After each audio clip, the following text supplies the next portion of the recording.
This is Kentucky Afield Radio. This is Ron Rohde, Kentucky Afield's first host back in 1953. Now, I'm proud to present Charlie Baglin. Have you ever been a part of a world record? We'll look at the role Kentucky played in giving the world something huge now to shoot for. And from the U.S. Fish and Wildlife Service, we talk with the man in charge of the Wildlife and Sport Fish Restoration Program. It does great things for habitat nationwide. And how about this? Do you sing in the morning? Birds sure do. We'll find out why. A busy program as we go inside outdoors this week on Kentucky Afield Radio. Survivor spotted. Navy Air Rescue swimmer Luigi Caprio. If it's 2 a.m., a tsunami, or freezing cold, two tools make a difference: a calm voice and a life jacket. On a lake or a pleasure boat, there may come a time you're called upon to do my job. Accidents happen. I am a rescue swimmer, and I am here to help you.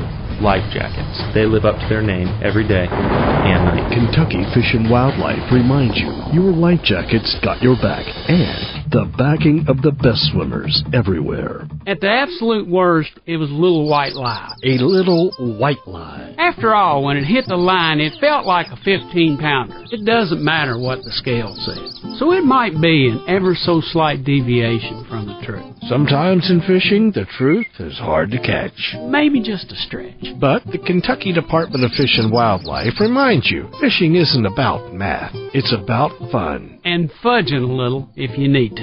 Kentucky Fishing. It'll make a liar out of you. This is Kentucky Afield Radio. I'm Charlie Baglin with a lot on the show this week. We talk about how some of the money that we spend on hunting and fishing gear and archery equipment turns into fabulous conservation projects all around the United States of America. And more. First up, Kentucky has set another world record. It was done in May. Kentucky has its share of world records. The one that comes leaping to mind, though, is the world record smallmouth bass. It caught in Dewey Lake. July 9th, 1955, young man named David Lee Hayes. That smallmouth weighed in at 11 pounds, 15 ounces. And what else? Shepherdsville. Shepherdsville is a small city of about 12,000. I don't know if that's current now. Just south of Louisville, if you don't know Shepherdsville. It once was in the Guinness Book of World Records for the most restaurants per capita. I don't know if it still is, but it was there once. That, of course, is a Guinness World Record.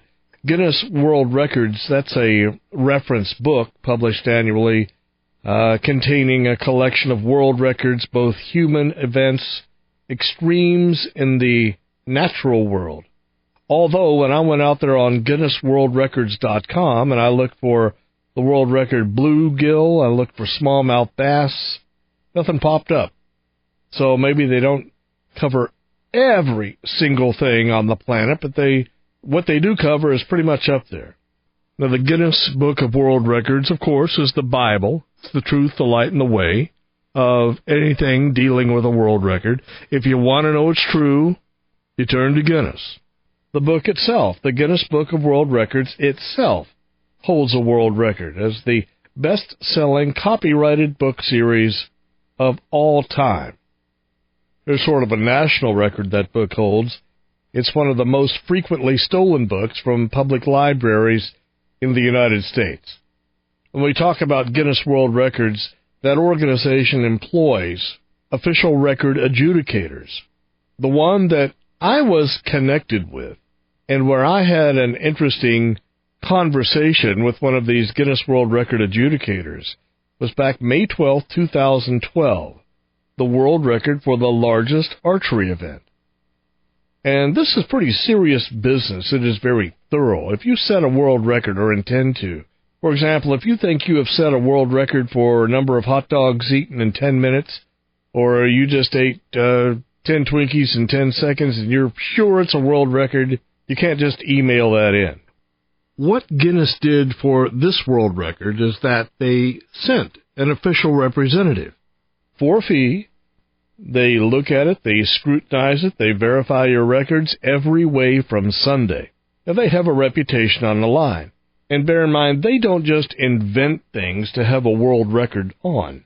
such as how many people can you fit into a minivan, and then further divvy it up from there, the number of kids you can fit into a minivan who are red-headed, and then the world's record for those also wearing backpacks. They're not there to split hairs.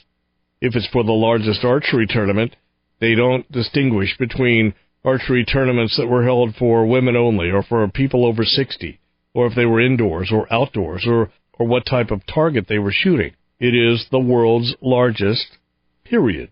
And in Louisville, at the Kentucky Exposition Center, the world's largest archery tournament ever was held last year, according to the Guinness Book of World Records. The world record was 7,804, and that obliterated the previous record set in Mongolia by about 1 trillion. I wish I had that number, but I'm thinking somewhere over 3,000 or so. And we like Mongolia. They like archery, and they are also in the National Archery in the Schools program.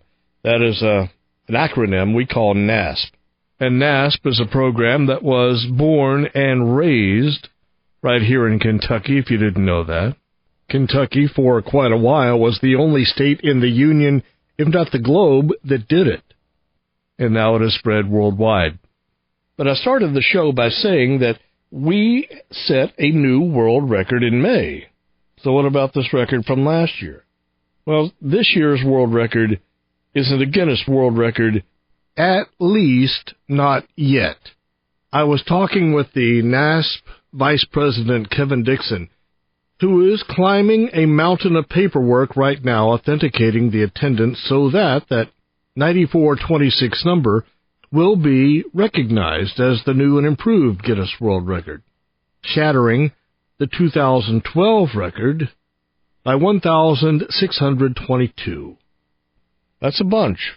Now, I'm laboring on and on and on about the subject of world records because for archery's case, the participants were kids. And to be 4th, 5th, 6th grade, high school, middle school, just to be a part of an event like this, I mean, it's a story you will text your friends about all day long.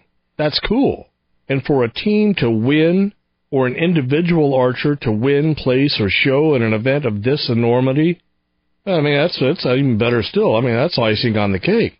And if you win it, like a Kentucky boy did, Jericho Vanoy from Madisonville, you didn't just beat 1, 2, or 3, or a dozen other archers. You beat 9,425. In Kentucky, that's what you call rolling them up and smoking them. You should have been there. The Kentucky Expo Center was filled for like 2.5 days. People in and out, thousands upon thousands. And Jericho beat them all. For females, the winner there beat like 9,410 other archers. Top score for boys, 298, 296 for girls. Boys don't have a distinct advantage of this. It could have just as easily have been flip-flopped. The overall winner for females was from Philo High School up in Ohio. Her name is April Bartenschlag. And, again, 296 out of a possible 300. That's an impressive score. That's putting most of your arrows inside the 10 ring. 39 states participating. Quantifiably, the NASP National Archery in the Schools program, 9,426 students, shot 282,780. 250,000 plus arrows. And the more of those that go in the 10 ring right there, dead center bullseye, the better your chances are of winning. There were kids from 4th grade on up through senior and high school, and they were winning medals for their division, a couple of overall winners, there were teams and individual winners. So at the end of the day, there was a scholarship shoot-off as well, and there were a few winners in that. So there may have been a couple hundred or so archers there going home with some type of hardware. And you should have seen it. People were going up to them, big congratulations, hugs, photos of the big day on Mother's Day weekend on a national stage. Kids' parents could not have been prouder. Except for one girl that about knocked me over with her graciousness and her sportsmanship. And maybe I was just at the right place at the right time. I'm sure many young adults are humble and appreciative when good fortune seems to find them. But the instance to which I refer comes from the female NASP state champion from Iowa. She was in Louisville in May, almost became the top female shooter in the USA, lost by a single arrow. But it's her attitude that makes her a winner. When we come back from a break, I will introduce you to Tymbrie, so stay here. This is Kentucky Afield Radio.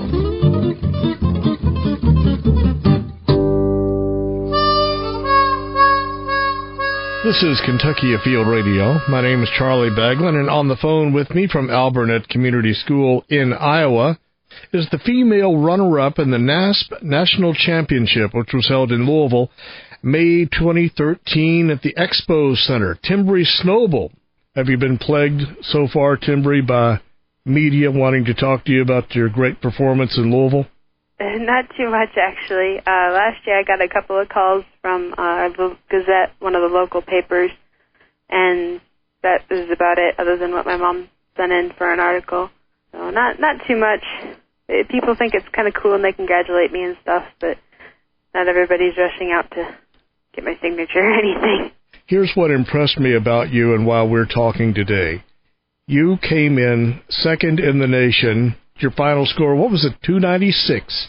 You were tied, and you only came in second because of a tiebreaker. So you and the finalist, April Bartenschlag out of Philo High School in Ohio, actually had the same score of 296. But because of the tiebreak, you were the runner-up, and she was the winner. But what I liked about you is that you have one of the best scores for any female anywhere in the nation. And you came up to us while others should be going up to you saying, "Oh, Tymbrie, you did great. Oh, your form was wonderful. Congratulations on such a great accomplishment." Instead, you came up to me and to a fellow named Kevin Dixon, who was the vice president of the whole NASP organization, and said, "Thank you so much for what you have done. You've opened a door for me that I wouldn't have otherwise. This is a wonderful thing that you're doing with archery." And you couldn't praise the program enough. And I got thinking, it's us that should be thanking you, but instead it's you coming to us. I am just so touched by what you've done. Well, thank you. I do appreciate you guys, because you're the ones that started it up and made it happen, and it's done so much for me, and I very much appreciate it. Elaborate on that. What all has it done? When I started out in the archery program when I was about 11 years old, I was kind of a shy kid, and I wasn't really into that much sports-wise. I had just started out in 4-H, and I was just kind of a quiet country girl. But getting into archery, I made friends, and as I started doing better in archery, some of the other kids started to look up to me and ask me how I was doing stuff, and that kind of got me talking some more, and it's helped me so much build leadership skills and social skills that without archery, I don't know where I'd be. Probably not doing an interview over the telephone. So you were 11 years old when you got into this. Let me ask you, what grade are you in now? I'm a junior. I'm in 11th grade. Albernet Community School. Yep. Where is that exactly in Iowa? On the eastern side, about 3/4 of the way across the state, and right smack dab in the middle. So archery now is something special to you since you have been in it since you were 11 and now you're a junior, so maybe 6 years. And so you still have another year left in it. And Tymbrie, taking that national runner-up trophy back to Iowa, that's pretty sweet. Yes, this is very exciting. And you never saw that coming down the pike, did you? And not really. I got into archery because it looked like a lot of fun, and that's why I'm still in it today. But the awards and stuff and doing well are nice, too. One thing you said to me, you said, even after I cannot shoot NASP anymore, I still want to remain in it. Is it NASP that you want to stay in, or you want to stay involved in archery or team sports, or what is it specifically you think? I do want to stay involved in archery, just myself for shooting, and my coach is working with me on what I'm going to pursue after I can't participate in NASP anymore, as far as what type of bow I want to shoot, and I do want to stay in it that way. But there's a girl that graduated a couple of years ago that did really well in archery and was our first national champion here at Alburnett. And she comes back every year and just helps teach the new kids or helps put some of the final touches on the older kids shooting. So just coming back and helping out like that and keeping the program going and keeping interest in it, I just want to be a part of that. Let me tell you a story about a woman named Sarah Hughes.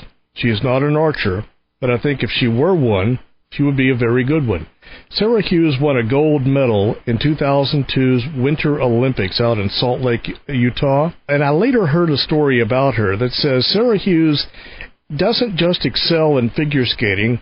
She's a straight-A student. She's physically fit. Her dedication is not at all limited to the ice rink. She excels in everything she touches just because that's her personality. And it sounds to me like that would describe you. What archery has brought out in you, I bet, has reflected in your grades and in other things you have done since you were 11 years old. Am I right? It has. I'm a 4.0 student, and I'm also quite a bit of a leader in 4-H. I'm president of my group and part of like 4 or 5 committees, and I'm president of my FFA group and very active and involved in that. In Kentucky, what we would say is that, Tymbrie, you rock. What other interests do you have that are related to archery and the outdoors? Ooh, the outdoors. I am also part of YHEC, a Youth Hunter Education Challenge, and that's also a nationwide project. And we shoot 4 different styles of shooting sports: rifle, archery, muzzleloader, and shotgun.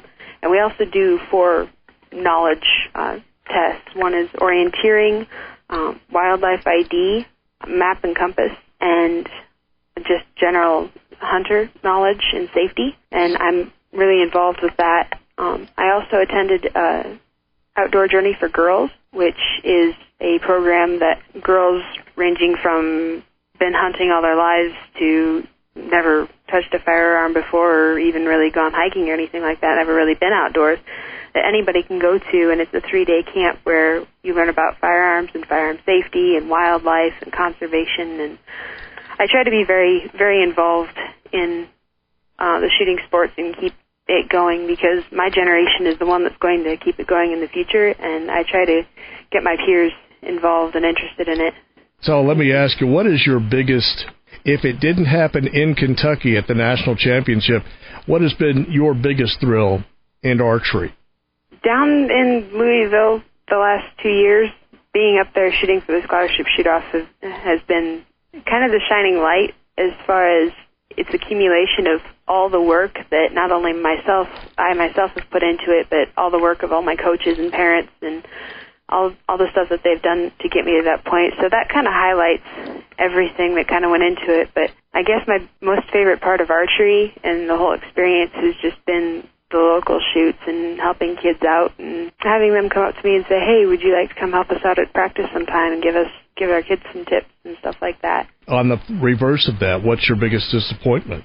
Because your biggest thrill didn't come by virtue of a score, and I'm wondering if your disappointment is, like you could say, well, my biggest disappointment is that I didn't win that tiebreak and I didn't come out top overall female in the nation. The tiebreaker, it just was what it was. I mean, I was still honored to be part of the top 5 and be able to go up on that podium. I think that's awesome, and I don't care what place I got, I was still up there, and I thought that was really cool. I guess my biggest disappointment in archery was, and this is also kind of a growing experience, a few years ago, there was a girl that was consistently beating me, and she was on my own team, and I kind of got upset because she was beating me so much, and I started to say some not so nice things to my dad, just complaining about her and stuff, and he said, whoa, that doesn't sound like a good sport or a good archer. And I guess my biggest disappointment was myself at that moment, but we got through that, and I've learned since then, and you just take things as they are. And not winning the shoot-off down at Kentucky, it was what it was. I tried my best, but it wasn't a huge disappointment. So you're walking around as, I could almost say, co-national champion at your school at Alburnett. And does that gain you any favor with your fellow students? Does it get you any dates? Does it get you a good seat at the football game this fall? Or are you still just a regular, everyday girl? When it comes right down to it, I'm still the girl I was before, with or without the national championship.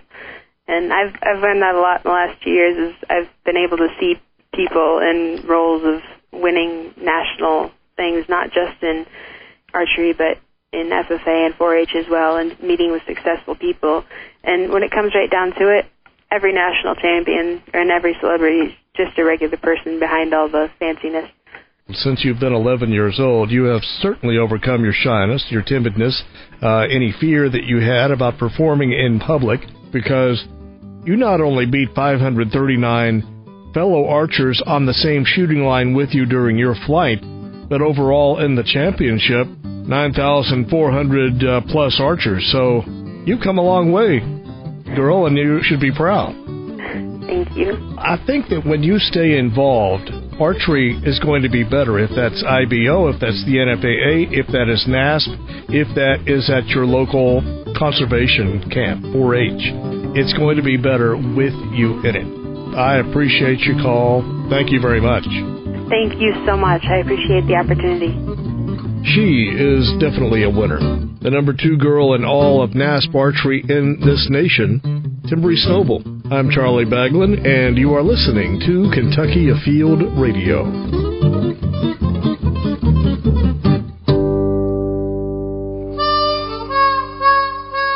This is Charlie Baglin on Kentucky Afield Radio, my home address for the rest of the hour.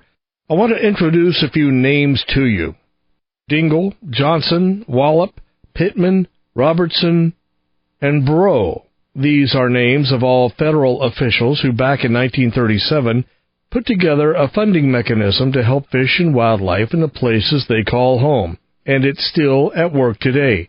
An example, well, this week's fishing report. This is Tom with your fishing report from the Northeast. Out on Cave Run, the lake temperatures are creeping up into the 80s, and the main part of the lake has been pretty clear. Weeds are running at the typical strength for this time of the year, and that's what you want to key in for the largemouth bass. Anglers have been having some luck on the flats and the weeds with low-rigged worms fishing during the daylight hours, but the low light conditions might offer some better fishing this time of the year. As for the reports of dead fish on Cave Run Lake, there was a bacteriological infection that affected a bunch of the white bass. It only affected the white bass. No other species have been observed, and we recently stocked 60,000 small white bass into the lake to help with their numbers in the future. Trout stockings have taken place in all of our June streams, including Big Caney Creek, Laurel Creek, North Fork Triplet Creek, Main Stem Triplet Creek, and on the Cave Run and Grayson Lake tailwaters. That should do it for us in the Northeast. Wherever you go, good luck and stay safe. Hi, this is John Williams with the Fishing Report for Southeast Kentucky. At Lake Cumberland, striped bass fishing has been good of late. Most of those fish being caught drifting live bait on the main lake and still in fairly shallow water, probably 15 to 20 feet deep. Most of those are keeper fish, and also seeing some fish up to and over 30 inches. Also at Cumberland in the tailwater, trout fishing should be looking up this year. Obviously, we have 3 species of trout in the tailwater now, brooks, rainbows, and browns. Those can be caught on flies, small spinners, or small crankbaits. And finally, in our district, recommend trying float trips down some of our major reservoirs, Upper Cumberland River above the falls, or the Big South Fork or South Fork Kentucky River. All offer good summertime fishing, catch a variety of bass and sunfish on small jigs or inline spinners. And as always, be safe and good fishing. This is Kevin Fry with your Eastern Area Fisheries Report. A few larger walleye greater than 24 inches were an angler catches of recent at Paintsville and Carr Creek Lakes. At night, fish were caught near shoreline areas holding bait fish. During the day, walleye at Paintsville were back to about 20-foot depth and holding to wheat bed edges or timber. During the day at Carr Creek Lake, the walleye were holding around 17-foot depth and suspended below shad or alewife. Largemouth bass tournaments have largely switched to night fishing now. Most lakes averaging a weigh-in now of 3 fish versus 5 fish earlier in the spring. Night fishing is a better success with spinner baits and crankbaits, while daytime fishing is still producing some fish with plastic worms and jerk baits. The Wildlife and Sport Fish Restoration Program and the man in charge. Next on Kentucky Afield Radio after the break. At the absolute worst, it was a little white lie. A little white lie. After all, when it hit the line, it felt like a 15-pounder. It doesn't matter what the scale says. So it might be an ever so slight deviation from the truth. Sometimes in fishing, the truth is hard to catch. Maybe just a stretch. But the Kentucky Department of Fish and Wildlife reminds you, fishing isn't about math. It's about fun. And fudging a little if you need to. Kentucky Fishing. It'll make a liar out of you. This looks like your average fishing license, but look again. It's helping stock 4 million fish in public waters. On land, it manages 1 million acres of wilderness. In the classroom, it teaches kids the wonders of nature. I'm Tim Farmer with the Kentucky Department of Fish and Wildlife. Hunting and fishing licenses and boater registration dollars make a difference, and you're a part of it. Get your license wherever sporting goods are sold or at fw.ky.gov. We are back on Kentucky Afield Radio, and back in January, Kentucky was home to the Archery Trade Show. Manufacturers from everywhere were here to show off their wares to buyers for retail shops. Also there at the Archery Trade Show was Hannibal Bolten. He is with the U.S. Fish and Wildlife Service. I'm the Assistant Director for the Wildlife and Sportfish Restoration Program. Okay, so you handle Pittman Robinson and Dingle Johnson money, is that right? That is correct. I oversee those funds as in a partnership fashion with the states and the U.S. territories, including the District of Columbia. That's a lot of money. If you didn't exist, what would conservation be in the United States? How different would it be? An excellent question. I believe, as does the states, conservation for fish and wildlife would not exist in this country to the degree that it is today without these funds and the partnerships that the federal government, Congress of the United States, working with the states and state government. Well, it essentially funds fisheries divisions and wildlife divisions. I don't know 100%, but the programs that they do. Can you name a program or two or three that's consistent around the nation? Yes, boating is one, boating access. The other one is fish and wildlife conservation, the biologists, the research, the hatcheries, the wildlife management facilities, land that they purchase for conservation and for the American public. And that is just kind of a quick and dirty explanation of some of those projects that gets funded out of that. Research, the conservation, the research protocol that the states are using as the Fish and Wildlife Service. If it wasn't for these funds that's coming from the sportsmen, the hunters, fishers, the shooters, boaters, be really, I think, kind of really sad to see what it would look like, because the people that hunt and fish and boat, they're paying a huge portion of conservation in this country, and thanks to the industry, because they are willingly and knowingly providing those excise taxes that goes into the account, this trust fund, and 100% of it has to remain in control of the state directors. We've been a little bit vague in that sportsmen and women pay this. How is it that it is paid? A high number of the hunters, shooters, the public really don't know where the money goes. They know that they see one price, they buy a gun, they buy ammo, they've got what they were after. But the fact of the matter is there's a 10% to 11% of those dollars that's already been paid, and that's going back. It comes back into the account of this trust fund for the Pittman Robinson and Dingle Johnson account. So if I go out and buy a hunting rifle, or I buy an archery kit, bows, arrows, bullets, a dime, 11 cents or so of each dollar I spend on that automatically goes in to your fund, right? And it's just redistributed back out to the states. That is correct.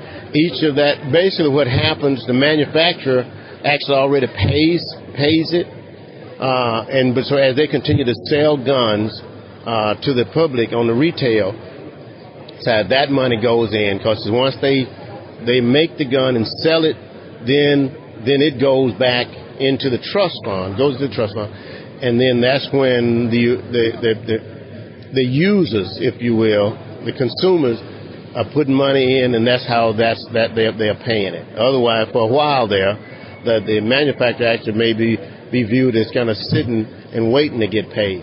But it's fairly rapid. You take a look at where we are today, the Archery Trade Association, and this expansive exhibition they have going. Everybody here pays into your fund. Where is the fund today because of just the archery trade? Can you quantify that at all? Actually, when you start to look at the hunting, the wildlife aspect, archery is really making a big step. I was talking to one of the vendors, manufacturers here earlier today, indicating that I believe we have like 23 states that had actually broadened their archery seasons and the type of archery that can be going into hunting. So that's an indication there that it is growing. You can see I was at this event last year, and just on eyesight, it appears to me that it's an increase of vendors here. I think it's more here this week than it was last week. So there's a lot of new and improved hunting equipment that's being presented here this week, and I think that's fund would be increased money that would go into the trust fund that actually goes back out to the state to do conservation and kind of make sure that there's healthy populations and lands available for the hunter, and all those monies come back and they go to the states to do that. You have to be a person who travels a lot. I know that the Archery Trade Association is just one of your stops. Where else do you visit that would rival this type of event?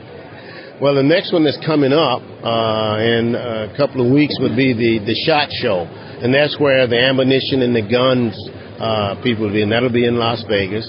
In terms of travel, I do the SHOT Show, I do the Archery Trade Association, I do the Archery Summit, we do the boating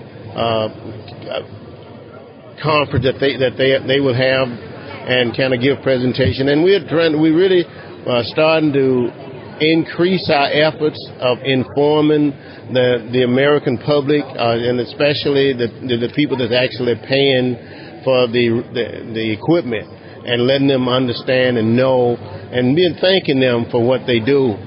Some of them, I think, most people, they're having a role contributing to conservation, but yet don't know it. But I think it is our responsibility, along with the states, to make sure that the people that hunt and fish and boat understands and have been informed of really what this money is being spent on. So I think it's a good thing. In terms of my travel, I plan to be, I'm on the road about 50% of the time. On a monthly basis, I kind of schedule to go to some meeting with the states, meeting with conferences and conservation and with policy discussion and conversation.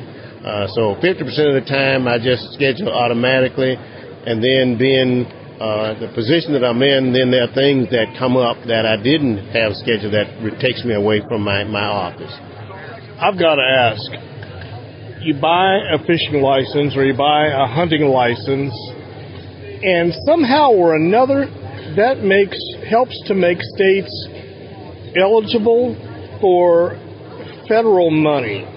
Now, I'm sure that the average sportsman, one, either knows that, or two, is curious how that works. So tell me, how does that work? Okay.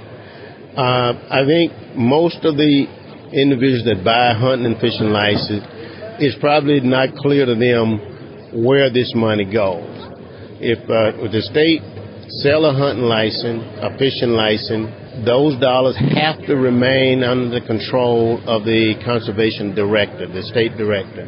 Those dollars also are kind of locked up and can only be used by the state, and they use those license fees as the match, because there's a 75-25% match on the federal dollars, so that the states don't have to raise have appropriated funds that come from the legislature. The states have their hunting and fishing license. They put that in their fund, their trust fund. Then that money goes back out to do conservation delivery. So Fish and Wildlife Service, the federal government puts 75 cents on the table. The state can reach over and put a quarter to make it a full dollar. And that is how the states, how the money is kept safe. The federal funds, there's a federal legislation we call the assent language, which requires how the states would receive the money, and the state have to approve, pass assent language at the state level, saying that they comply and they commit to doing this. And if something would happen to, get off track, then the states would lose their funds until such time they pay it back plus interest. Talking with Hannibal Bolten with U.S. Fish and Wildlife Service. He's the man in charge of federal excise dollars that help fund state fish and wildlife programs. It's pretty cool. It's a mouthful. Lastly, Kentucky extends beyond the Kentucky Exhibition Center. And I know you spend a lot of your time here for these few days, but do you get out at all and explore the state or states when you travel around, or is it all business?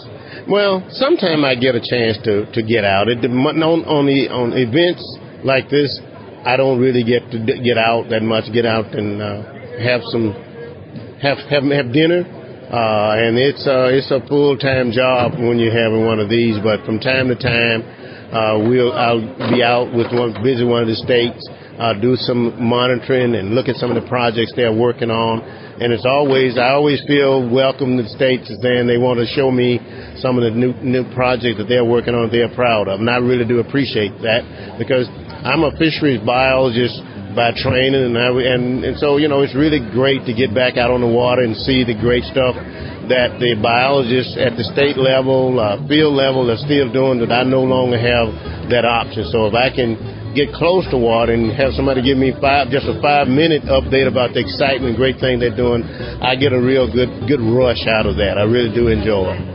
Mr. Bolten, thank you for being on the show with us. Thank you so much. Intriguing conversation with the man in charge out of Washington, D.C. Glad I was able to catch up with him at the Archery Trade Show several months ago. This is Charlie Baglin. The early bird gets the worm, and next you will find out why. Keep it here on Kentucky Afield Radio.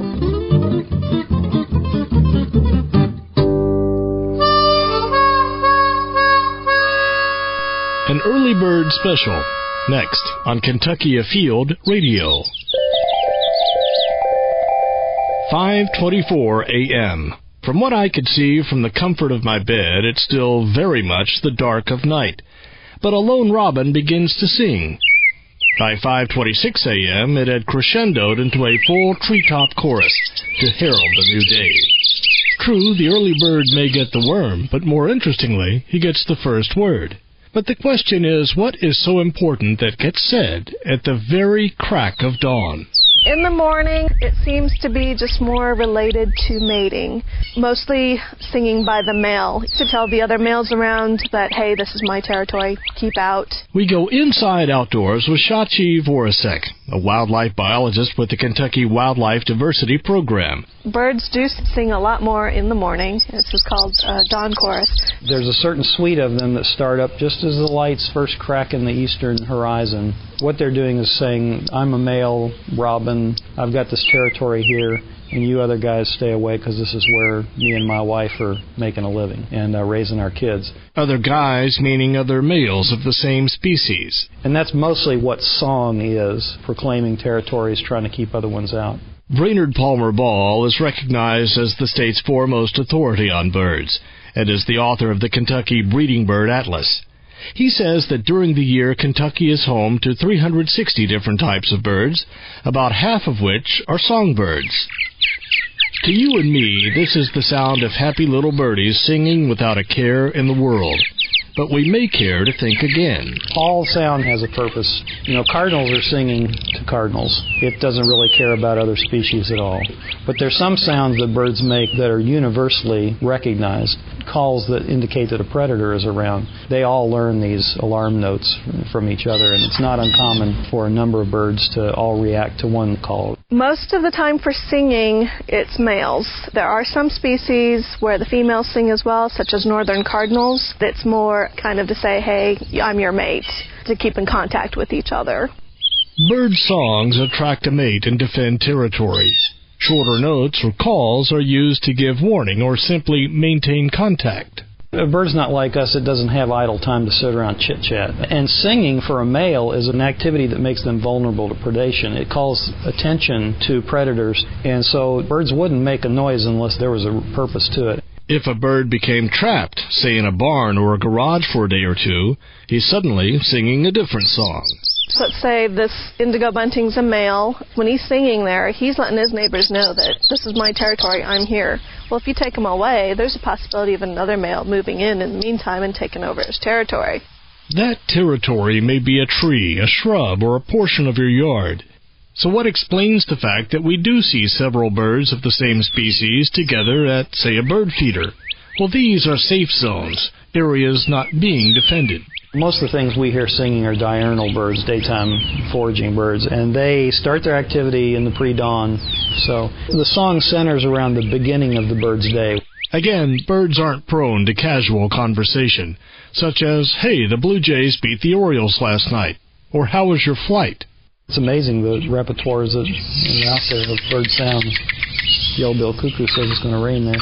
The farmers, the colloquialism for yellow-billed cuckoo is rain crow, and I guess we got another shower coming in. It can be difficult to translate bird words, but we can reasonably read in a little logic to what they're saying, such as protect the places where they live. There's a great loss in the number of neotropical migrants, for instance, based on habitat loss from, deforestation, urban construction. Morning chorus generally only lasts an hour or so, and then ends when breeding season ends in midsummer. While the early bird gets the worm, that's great if you like worms. Not all birds do. One reason that the worm is a challenge is because the worm is on a different schedule.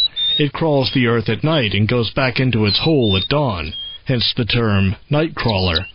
Some early birds prefer seeds, berries, or insects. But during dawn chorus, the early bird gets something even more palatable, the opportunity to claim his territory, attract a mate, and carry on a species.